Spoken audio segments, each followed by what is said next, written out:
এই সেই ভাইরাল তালতলা। চুল্লু খেয়ে বেড়েছা।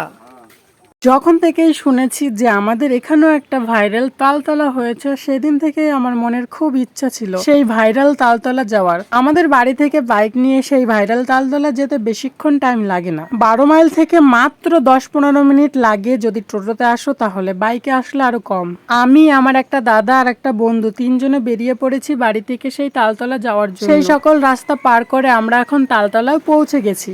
যখন লোকের ভিডিও দেখি ভাইরাল তালতলার, তখন খুবই সুন্দর মনে হয়। ফাইনালি আমরা চলে আসলাম এই ভাইরাল তালতলা। খুশিতে একদম আত্মহারা। এখানে কত সুন্দর মহিলারা ধান লাগাচ্ছে আর এইদিকে সেই ঝামেলা চলছে, আর এই ঝামেলার জন্য আমরা ঠিক মতন ভিডিও বানাতে পারছিলাম না। এর মধ্যে একটি ছোট্ট বাচ্চা কি সুন্দর ড্যান্স করছে, দেখো তোমরা। তারপর আমরা তিনজনে 3টি আইসক্রিম কিনে নিলাম খাওয়ার জন্য। এখন তোমরা দেখো এই আইসক্রিমগুলোর কি অবস্থা। আইসক্রিমগুলোর স্বাদে এতটাই খারাপ ছিল আর বলার মতো ছিল না। হয়ে গেছে। আমরা আবার আইসক্রিমটার ফিডব্যাক দিচ্ছিলাম সেখানে। তোমার নাম কি ভাই?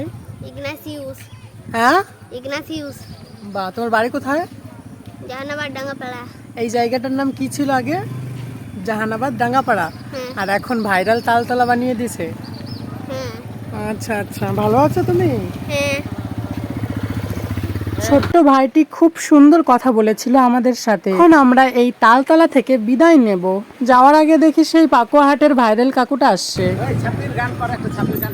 আরেকটু আগে আসলে আমরাও একটা ভিডিও বানাতে পারতাম তার সাথে। সেখান থেকে আসার পর আমরা আবার ভাইরাল টাইগার হিলে যাচ্ছিলাম। এই টাইগার হিলে আমরা আগে অনেকবার পিকনিক করতে এসেছিলাম, তখন এখানে যেতে কোনো টিকিট লাগতো না, আর এখন টিকিট লাগছে। আর আমাদের কাছে তেমন সামর্থ্য নেই বলে আমরা বাইরে থেকে একটু ভিডিও বানিয়ে নিলাম, সেটা আবার আমি দাদাকে বলছিলাম। আমরা গেটের সামনেতে ভিডিও বানাম। আমার এই মিনি ব্লগটা তোমাদের কেমন লেগেছে অবশ্যই কমেন্ট করে বলবে। তোরা এনে কি করবার আইসা? চুল্লু খেয়ে বেড়াইছা। বন্ধুগুলো আমাদেরকে দেখে খুবই মজা করলো, তারপরে তারা চলে গেল। টাটা সবাইকে, সকলে ভালো থাকবে।